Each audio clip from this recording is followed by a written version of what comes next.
Bienvenidas y bienvenidos. Hoy nos metemos de lleno en un tema, que siempre da que hablar. La fiabilidad, la autoridad de los evangelios del Nuevo Testamento. Tenemos aquí una fuente que defiende, la visión más conservadora, evangélica. Y lo hace un poco en contraste con la crítica moderna, como la de John Barton en su Historia de la Biblia. La idea es ir desarmando los argumentos clave de esta defensa, ¿no? ¿Cómo entienden eso de la inspiración? ¿Quién creen ellos que escribió los evangelios? ¿Cómo le responden a esas supuestas contradicciones? Y claro, la gran pregunta, ¿por qué 4 y no uno solo? Vamos a ver cómo esta perspectiva lee la evidencia. Exacto. Es que acá se topan, dos formas de ver las cosas. Por un lado tenés la crítica académica, que a menudo mira la Biblia como, como dice Barton, una colección de textos humanos, una biblioteca con sus inconsistencias. Y por otro lado tenés la mirada de fe, que la recibe como la palabra revelada de Dios. El punto clave acá, me parece, son los presupuestos iniciales. ¿Cómo así? Claro, partís de un naturalismo que de entrada dice, lo sobrenatural no existe. O dejas abierta la posibilidad de que Dios se revele. Esta fuente que analizamos arranca desde esa segunda opción, desde la fe en la revelación. Entendido. Bueno, entremos en materia entonces. El fundamento de esta defensa es fuerte. La Biblia no es que contenga palabras de Dios, sino que es la palabra de Dios, enterita. Se apoyan mucho en 2 Timoteo 3:16, ¿no? Que dice que toda la escritura es inspirada por Dios. Y usan esa palabra griega, teopneustos. ¿Qué significa eso exactamente? Literalmente es exhalada por Dios. O sea, no es solo que Dios dio ideas, sino que el texto mismo, en su origen, es como el aliento divino.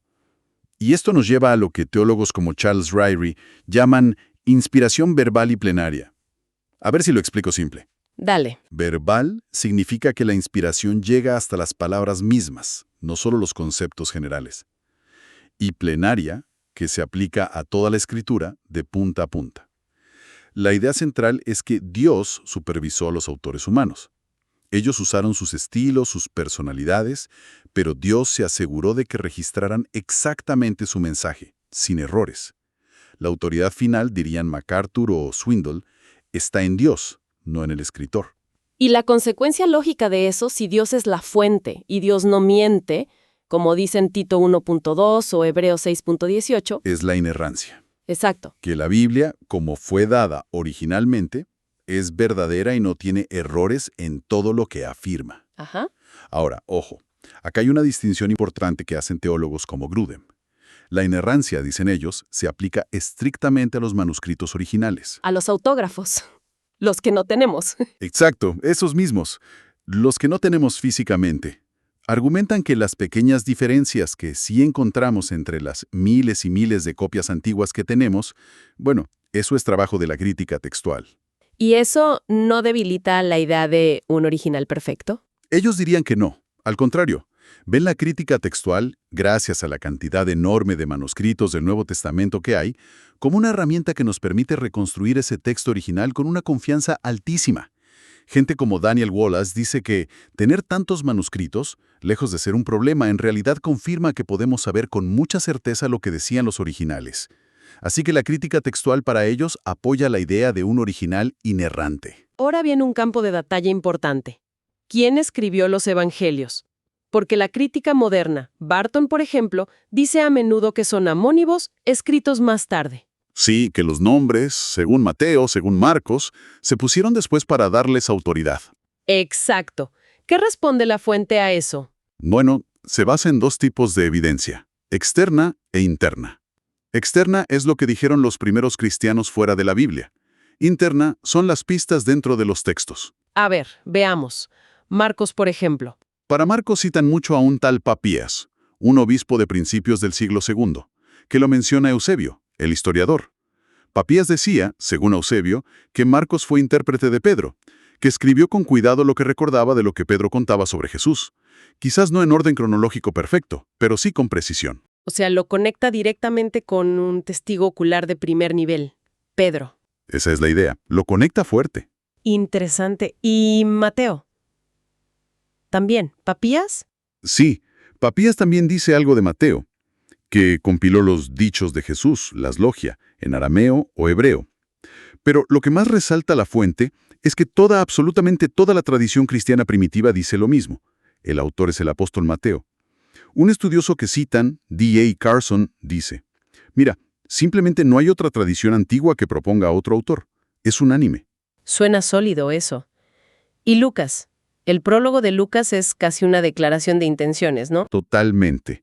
Lucas 1, versículos 1 al 4. Es como si dijera: miren, yo investigué todo con cuidado, desde el principio.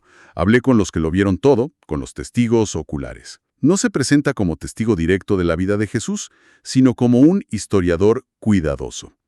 Y la tradición más antigua, como el canon muratoriano o ireneo, lo identifica. Es Lucas, el médico, el compañero de Pablo. Y eso encaja con los famosos pasajes de nosotros, en Hechos, ¿verdad? Exacto. En Hechos, que es la segunda parte de su obra, de repente el narrador dice: fuimos a tal lado, navegamos hacia... incluyéndose en los viajes con Pablo. Cierra perfecto. Bien, nos queda Juan, el famoso discípulo amado. Ajá. Y ahí el propio Evangelio de Juan, al final en el capítulo 21, dice: este es el discípulo que da testimonio de estas cosas y escribió estas cosas, y sabemos que su testimonio es verdadero. Y la tradición más temprana, a través de Ireneo, que fue discípulo de Policarpo, que fue discípulo directo de Juan, bueno, esa tradición identifica a ese discípulo amado con el apóstol Juan, el hijo de Zebedeo. Pero frente a toda esta tradición está en la crítica moderna, la crítica de las formas. La idea de que estas historias circularon anónimamente, cambiando... Sí, como un teléfono descompuesto gigante, digamos. Claro. ¿Cómo responde la fuente a eso? Menciona específicamente el trabajo de un académico, Richard Bauckham, y su libro Jesús y los testigos oculares. Bauckham dice: momento, él argumenta que no eran rumores anónimos. Dice que los evangelios se anclaron en testimonios de gente concreta, testigos conocidos que garantizaban la información. Pone un ejemplo interesante. ¿Cuál? Cuando Marcos menciona a Simón de Cirene, el que ayudó a Jesús con la cruz, dice que era padre de Alejandro y de Rufo. Ajá. Bauckham sugiere que eso no es un detalle al azar. Podría ser una referencia a personas reales conocidas por la primera comunidad cristiana en Roma. Es casi como decir: che, si no me creen, pregúntenle a Alejandro y a Rufo, ellos saben, una especie de nota al pie viviente. ¡Qué buena perspectiva! Como una forma de decir, esto es verificable.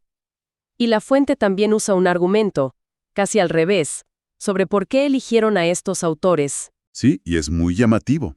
Dicen, si la iglesia primitiva se estuviera inventando autores famosos para darle peso a los textos, hubieran elegido a Marcos, que no era apóstol, que hasta tuvo un problema con Pablo. Claro. O a Lucas, que tampoco era apóstol.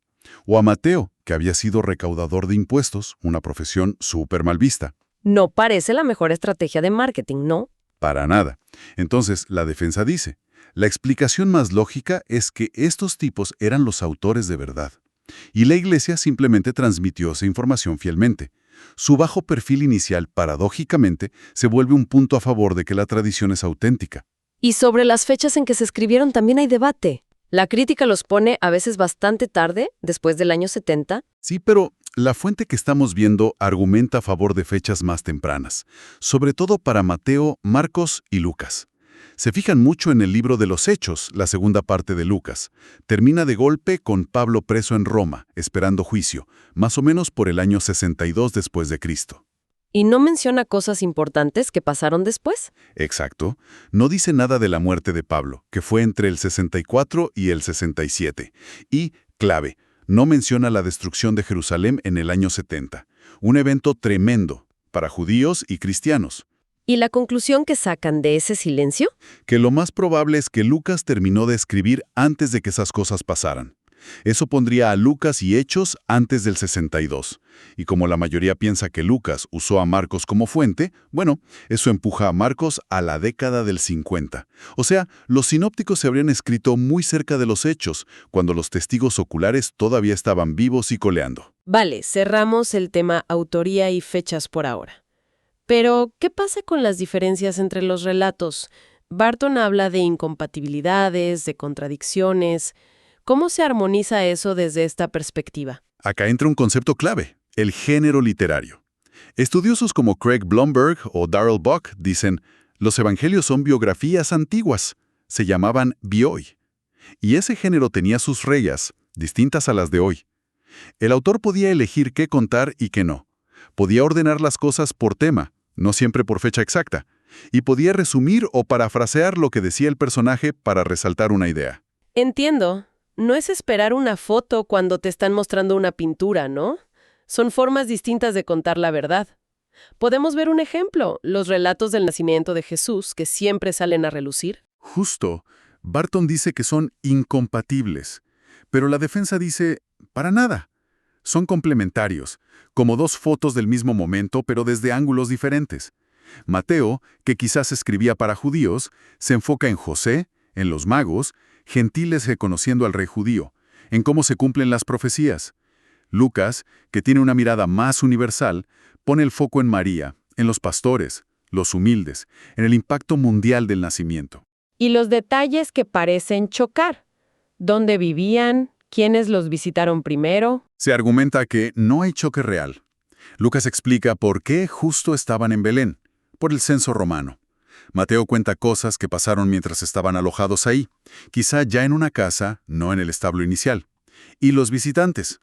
Los pastores llegaron esa misma noche, dice Lucas. Los magos, que cuenta Mateo, pudieron llegar mucho después, semanas o meses incluso. Fíjate que Herodes manda a matar niños de hasta 2 años. Eso sugiere que el nacimiento no era tan reciente. Claro. Y los otros eventos, como la presentación en el templo, Lucas, seguro pasaron antes de que llegaran los magos y tuvieran que huir a Egipto, Mateo. Cada autor eligió los detalles que servían a su propósito teológico, sin contradecir lo esencial. Vale, aclarado el tema natividad. Otro ejemplo típico es la historia del joven rico. En Marcos, Jesús le dice, ¿por qué me llamas bueno? Nadie es bueno sino solo Dios. En Mateo, la pregunta y la respuesta son un poquito distintas. A veces se dice que Mateo lo suavizó. La fuente rechaza esa idea de suavizar. Dice que es un énfasis editorial inspirado por el Espíritu Santo. A ver, Marcos, que a menudo muestra el poder y la divinidad de Jesús, resalta qué implica llamarlo bueno, un atributo de Dios. Mateo, que está muy enfocado en Jesús cumpliendo la ley, en la justicia, centra la charla en qué es lo bueno y los mandamientos. Pero al final, dicen, las dos versiones confrontan al joven con lo mismo. Tenés que reconocer la bondad y autoridad de Dios, que está acá, en Jesús. Lo interesante no es verlo como error, sino como una pista del enfoque de cada evangelista. Y esto nos lleva de cabeza al problema sinóptico, ¿no? Mateo, Marcos y Lucas se parecen mucho, a veces palabra por palabra, pero también tienen diferencias. La explicación más común en la academia que menciona Barton es la hipótesis de las dos fuentes. La famosa Q. Esa misma. Marcos primero, y Mateo y Lucas usaron a Marcos, más esa fuente perdida de dichos de Jesús, la Q. ¿Qué piensa de esto la fuente que analizamos? La mira con bastante escepticismo. Primero, y es un punto fuerte, Q es totalmente hipotético. No existe. O sea, no tenemos ni un pedacito de manuscrito de Q. Es una reconstrucción basada en lo que creemos que podría haber dicho. Ajá, es una teoría. Es una teoría. Segundo, dicen que Q tampoco resuelve todos los problemas. Quedan cosas raras como las coincidencias menores. ¿Qué son esas? Son momentos en que Mateo y Lucas coinciden exactamente en cómo dicen algo, justo en contra de Marcos. Y eso pasa en partes donde, supuestamente, los dos estaban copiando a Marcos. Explicar eso hace la teoría de Q todavía más complicada. Y volvemos al tema de los presupuestos iniciales. Entra acá también. Sí.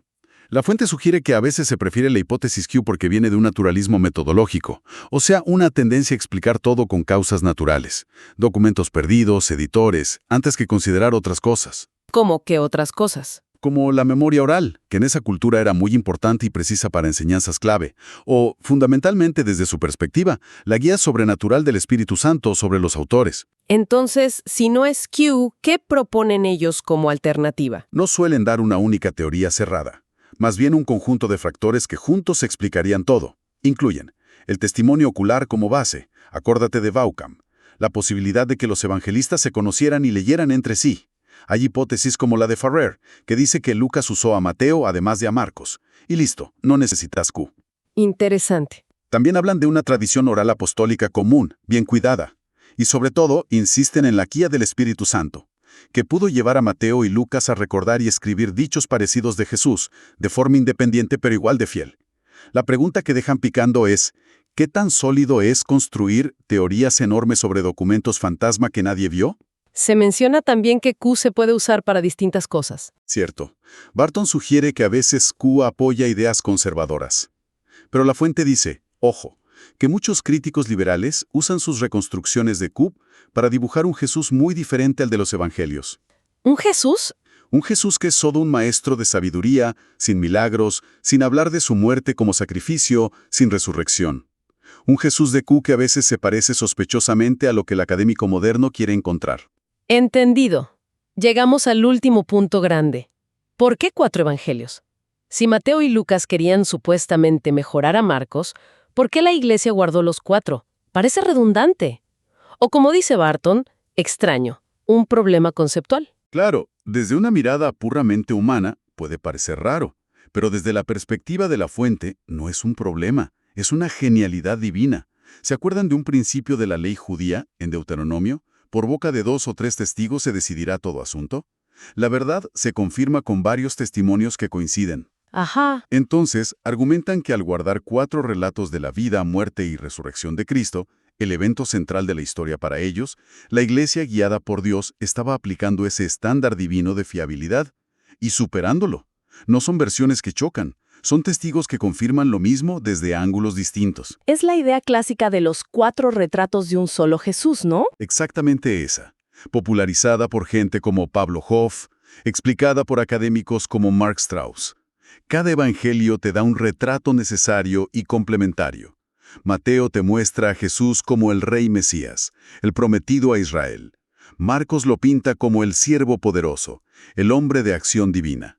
Lucas lo retrata como el Hijo del Hombre perfecto, el Salvador compasivo para todos. Y Juan revela su identidad más profunda, el Hijo de Dios eterno, la palabra hecha carne. O sea que, lejos de ser un accidente o un problema, tener 4 evangelios es visto como una fortaleza. En el siglo II con su Diatesaron, que al final se rechazó. Bueno, eso es una protección teológica puesta por Dios. Nos obliga a ver a un Cristo más complejo, más rico, más lleno de matices de lo que cualquier resumen nuestro podría captar. Evita que lo achiquemos a nuestra parte favorita. Así que el canon con 4 evangelios no es un defecto, es la solución divina para guardar el retrato completo de Cristo. Bien, creo que hemos cubierto bastante. Entonces, ¿cómo resumiríamos la esencia de esta exploración? Vimos una defensa fuerte de la fiabilidad y autoridad de los evangelios desde una mirada evangélica conservadora, que argumenta que muchas críticas modernas, como las de Barton, arrancan de presupuestos naturalistas, que ya de entrada descartan la inspiración divina. Y en cambio esta perspectiva, que empieza creyendo en la inspiración teopneustos, encuentra que todo en los evangelios tiene sentido y propósito.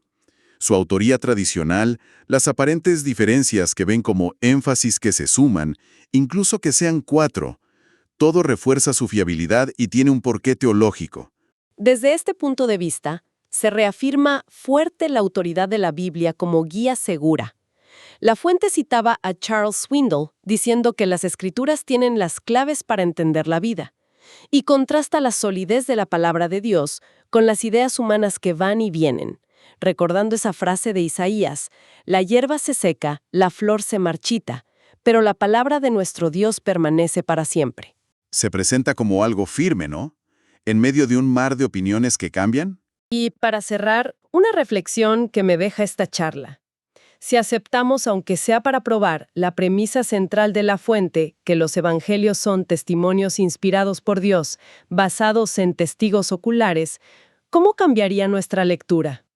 Cuando vemos que Mateo enfatiza una cosa y Lucas otra, en vez de verlo como un problema, podríamos preguntarnos por qué el Espíritu guió a cada uno a mostrar ese ángulo.